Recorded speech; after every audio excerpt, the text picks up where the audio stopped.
കഴിഞ്ഞ ദിവസങ്ങളിൽ സമൂഹ മാധ്യമങ്ങളിൽ പ്രചരിക്കുന്ന ഒരു പോസ്റ്റ് കാണാനിടയായി.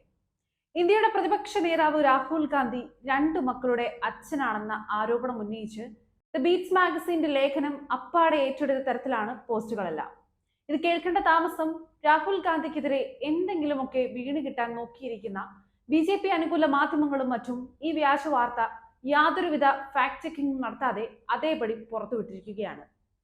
ഗുരുതരമായ ആരോപണമാണ് മാഗസിൻ രാഹുൽ ഗാന്ധിക്കെതിരെ ഉയർത്തുന്നത്. അദ്ദേഹത്തിന്റെ പ്രതിച്ഛായ തകർക്കാനാണ് ശ്രമിക്കുന്നതെന്നുള്ള കാര്യം വ്യക്തമാണ്. എന്നാൽ ഇതിനെതിരെ കർശന നടപടിയെടുക്കാൻ ഒരുങ്ങുകയാണ് കോൺഗ്രസ് നേതൃത്വം. തെളിയിക്കാനാകാത്ത ചില ആരോപണങ്ങളും അർത്ഥശൂന്യമായ കാര്യങ്ങളുമാണ് വിദേശ മാധ്യമം പുറത്തുവിട്ടിരിക്കുന്നത്.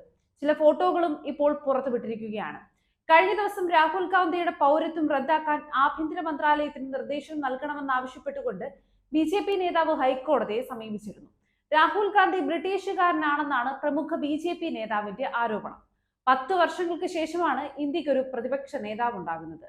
ആ പ്രതിപക്ഷ നേതാവിന്റെ സാന്നിധ്യം BJPക്ക് അസ്വസ്ഥത സൃഷ്ടിക്കുന്നുണ്ടെന്നത് തീർച്ചയാണ്. അല്ലെങ്കിൽ ഒരു കാരണവും കിട്ടാതെ നിൽക്കുമ്പോൾ ഇതുപോലെയുള്ള വൃത്തികെട്ട വ്യാജ വാർത്തകൾ ഏറ്റുപിടിക്കാൻ BJPക്ക് അല്ലാതെ വേറെ ആർക്കും കഴിയില്ല. തെരഞ്ഞെടുപ്പ് ഫലം വന്നത് മുതൽ വാർത്തകളിൽ നിറഞ്ഞു നിൽക്കുന്നത് നരേന്ദ്രമോദിയല്ല, രാഹുൽ ഗാന്ധിയാണ്. ഇങ്ങനെയുള്ള രാഹുൽ ഗാന്ധിയുടെ ഓരോ യാത്രകളും പ്രസംഗങ്ങളും ഓരോ കൂടിക്കാഴ്ചകളും അദ്ദേഹത്തെ ഇതുവരെ അപഹസിച്ചിരുന്ന മുഖ്യധാരാ മാധ്യമങ്ങളിൽ വലിയ ചർച്ചാ വിഷയമാവുകയാണ്. BJPയുടേത് പരാജയത്തോട് സമാനമായ വിജയമാണ്.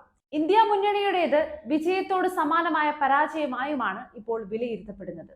ഈ ഒരു സാഹചര്യത്തിൽ കോൺഗ്രസിനെ തകർക്കാൻ പുതിയ ആരോപണങ്ങളുമായി BJP ഇത്തരം വൃത്തികെട്ട യാതൊരു കഴമ്പുമില്ലാത്ത വാർത്തകളുമായി രംഗത്തെത്തിയിരിക്കുകയാണ്.